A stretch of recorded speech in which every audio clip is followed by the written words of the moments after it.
Olá, sejam todos muito bem-vindos. No dia 3 de junho de 2020, o austríaco Klaus Schwab, fundador e presidente do Fórum Econômico Mundial de Davos, através de um vídeo anunciou o tema anual para 2021, o The Great Reset. The COVID-19 crisis has shown us that our old systems are not fit anymore for the 21st century.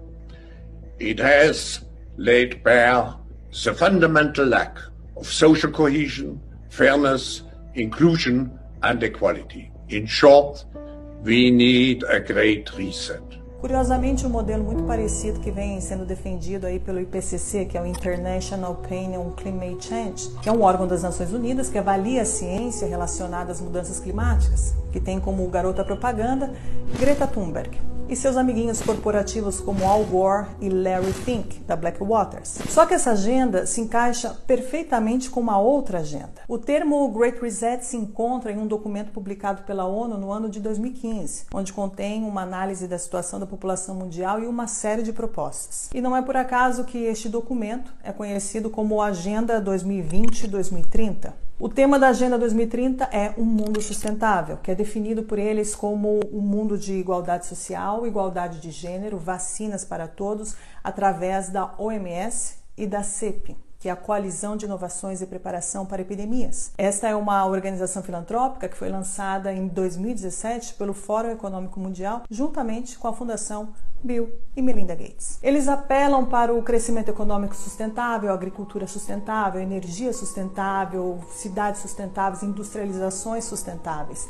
Fica claro que é uma reorganização da riqueza mundial, criando o capitalismo sustentável. Essa mudança precisa ser apoiada por um processo de digitalização global. As novas infraestruturas do 5G farão exatamente isso, facilitando a gestão do enorme tráfego de dados que se tornará aí o petróleo do século XXI. O sistema financeiro será transferido para o Ether e será administrado por um sistema híbrido composto por bancos centrais e empresas privadas capazes de cunhar suas próprias criptomoedas, como o projeto Libra anunciado por Mark Zuckerberg. As pessoas que estão lidando com o reset mundial são as mesmas que criaram o problema. O problema deste sistema perverso é que os cidadãos não servem mais para nada. O objetivo das grandes corporações financeiras é estrangular a economia atual e, em seguida, apropriá-la aí com preços ridiculamente baixos. O verdadeiro poder que governa todo o planeta Terra, mantendo as pessoas dominadas e os governos sob controle, é o poder financeiro, na base das leis ou muitas vezes na ausência delas. Um dos projetos favoritos de Schwab é a Quarta Revolução Industrial para apoiar o bem público, especialmente abordando os desafios sociais e de saúde, incluindo aí a biotecnologia de edição de genes, a telecomunicação do 5G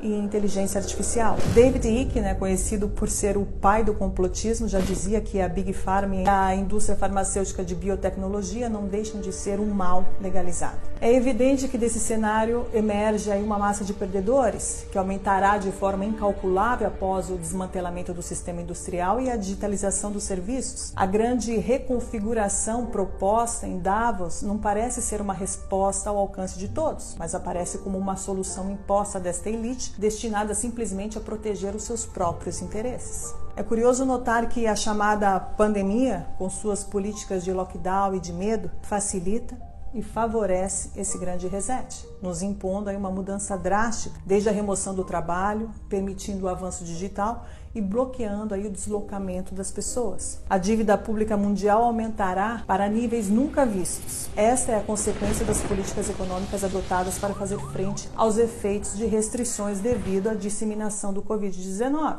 Os bancos centrais estão injetando grandes quantidades de dinheiro no sistema. Essa ação extraordinária dos bancos centrais está revelando outro grande pressuposto, ou seja, a disponibilidade de dinheiro em circulação não depende de conjunções astrais devido ao acaso, mas depende exclusivamente das escolhas dos políticos.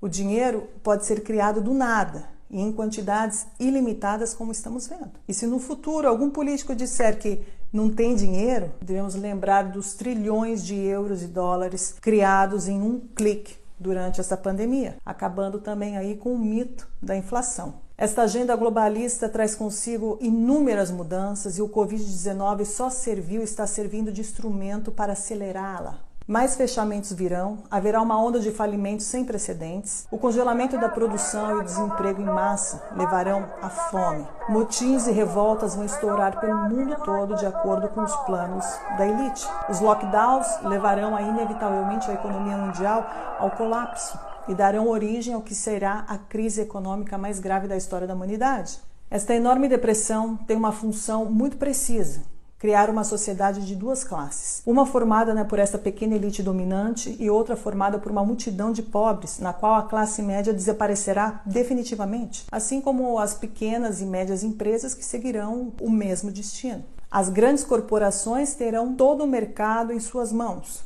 É exatamente esse o objetivo designado pelo Clube de Roma, um dos grupos globalistas mais influentes, fundado e financiado por David Rockefeller em 1972. Com a falta de empregos, as massas não terão alternativas, a não ser aceitar as esmolas do governo para sobreviver. John Perkins, ex-economista, explicou em um de seus livros, Confissões de um Assassino Econômico, o real objetivo do FMI: afundar os países em dívidas que nunca poderão ser saldadas para permitir que grandes grupos privados tenham controle total das economias nacionais. As grandes multinacionais terão domínio absoluto. O globalismo, em outras palavras, quer o fim da propriedade privada. O globalismo avança e com ele o ataque final da nova ordem mundial, onde começa a nos mostrar a sua verdadeira face. Embaixo da máscara deste falso humanitarismo se esconde uma crueldade desumana na forma mais pura do totalitarismo mais perigoso da história, como explica perfeitamente o ex-núncio apostólico Dom Vigano em sua última carta. Esta batalha não é apenas contra as instituições políticas subservientes deste plano. São as próprias palavras de São Paulo em sua carta aos Efésios que explicam o verdadeiro significado desse conflito. Nossa batalha, na verdade, não é contra criaturas feitas de sangue e de carne, mas contra os principados e poderes, contra os governantes deste mundo de trevas, contra os espíritos malignos que vivem nas regiões celestiais. São horas decisivas para o destino da humanidade e do mundo, e esta é a batalha que eu, você e toda a humanidade se encontra neste exato momento. È diventato chiaro in questo momento che ognuno di noi è rappresentante di se stesso, perché lo Stato non rappresenta più un'istituzione,